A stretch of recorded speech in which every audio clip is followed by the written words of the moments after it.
오늘 우리에게 주시는 하나님 말씀은 신명기 13장 1절에서 18절까지입니다.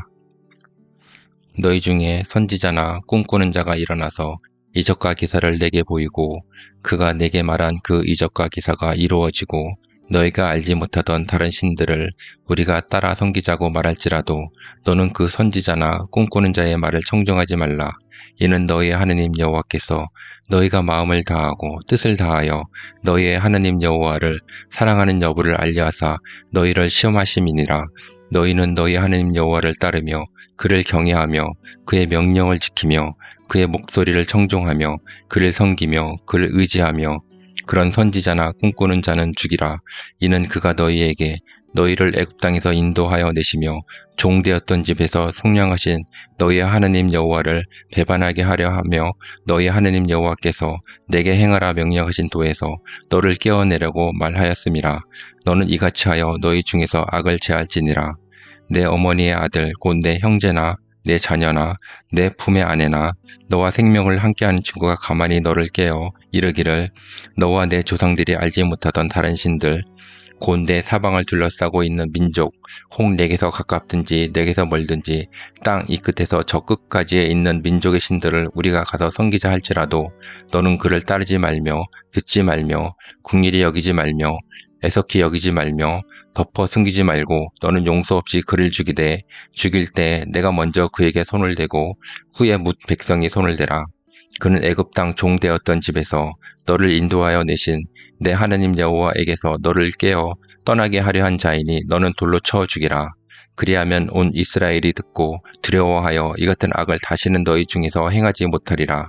내 하나님 여호와께서 내게 주어 거주하게 하시는 한 성읍에 대하여 내가 소문이 들리기를 너희 가운데 어떤 불량배가 일어나서 그 성읍 주민을 유혹하여 이르기를 너희가 알지 못하던 다른 신들을 우리가 가서 섬기자 한다 하거든.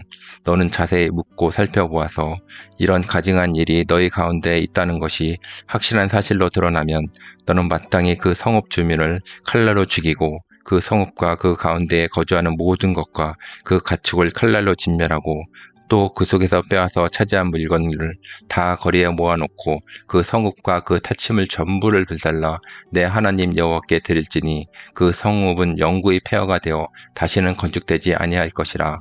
너는 이 진멸할 물건을 조금도 내 손에 대지 말라. 그리하면 여호와께서 그의 진노를 그치시고 너를 긍휼히 여기시고 자비를 더하사 내 조상들에게 맹세하심 같이 너를 번성하게 하실 것이라. 내가 만일 내 하나님 여호와의 말씀을 듣고 오늘 내가 내게 명하는 그 모든 명령을 지켜 내 하나님 여호와의 목전에서 정직하게 행하면 이같이 되리라. 아멘.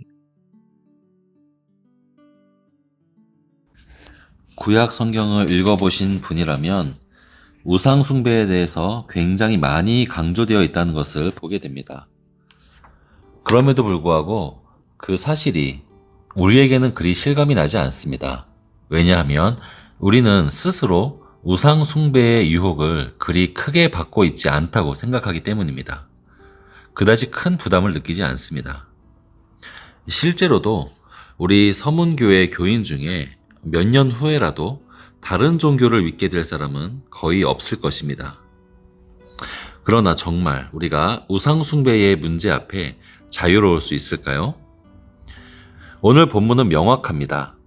공동체 안에 우상을 퍼뜨리는 사람은 누구라도 단호히 제거하여 버리라는 것입니다. 그런데 그 누구라도 그것이 문제입니다.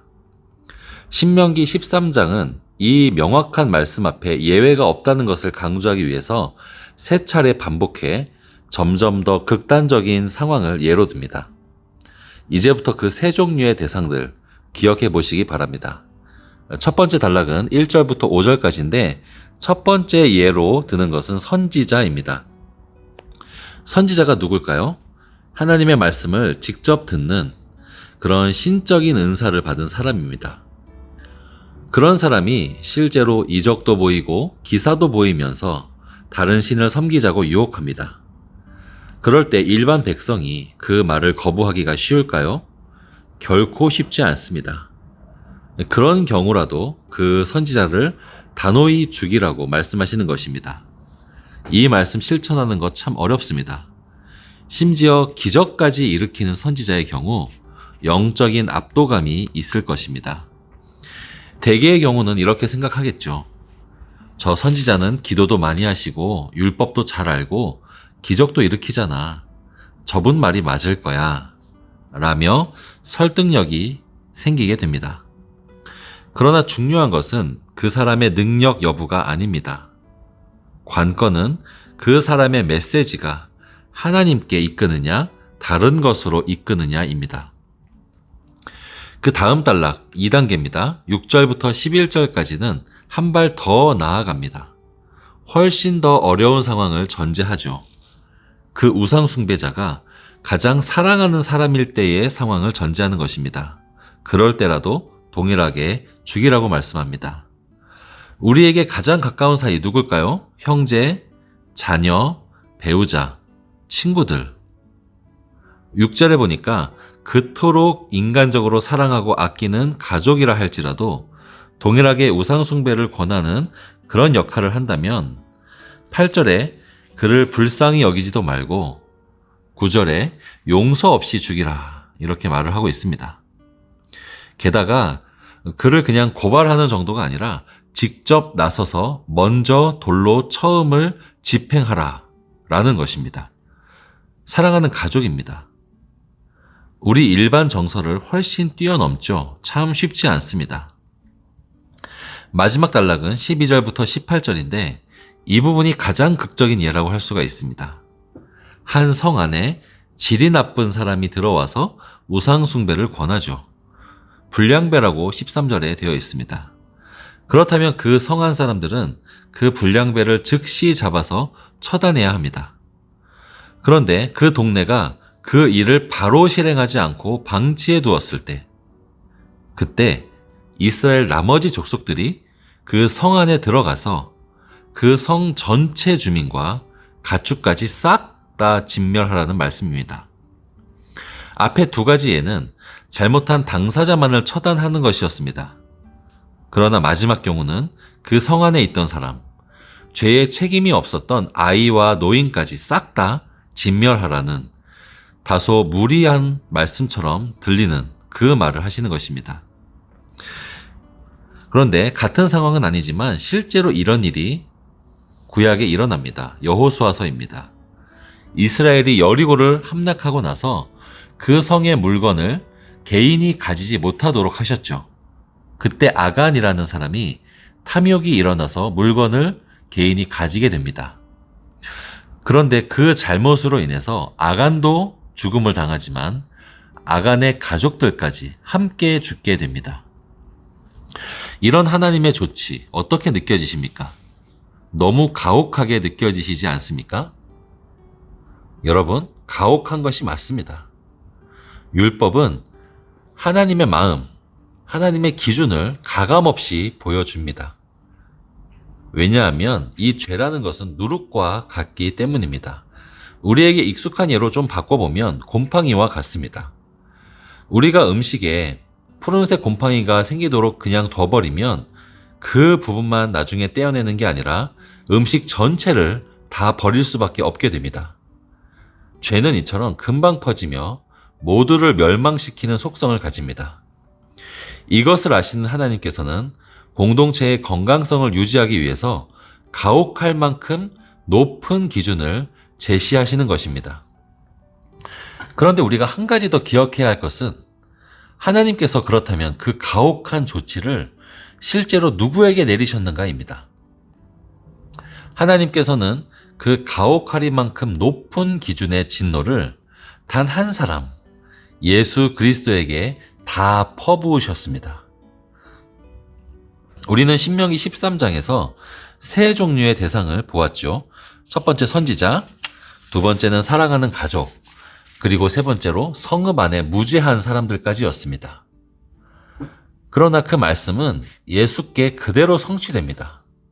예수 그리스도는 참 선지자셨고 참으로 사랑하는 하나님의 아들이셨으며 참으로 무죄한 분이셨는데 인간의 대표가 되셨다는 그 이유 하나만으로 모든 죄의 형벌을 홀로 다 받으셨습니다.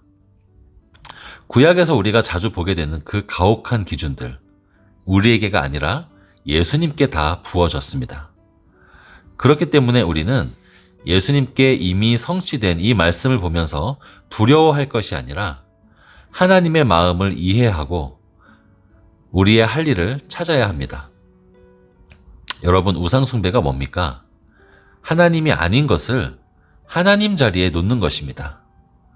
하나님이 아닌 다른 것들에게 전능자의 위치를 우리가 부여하는 것이죠.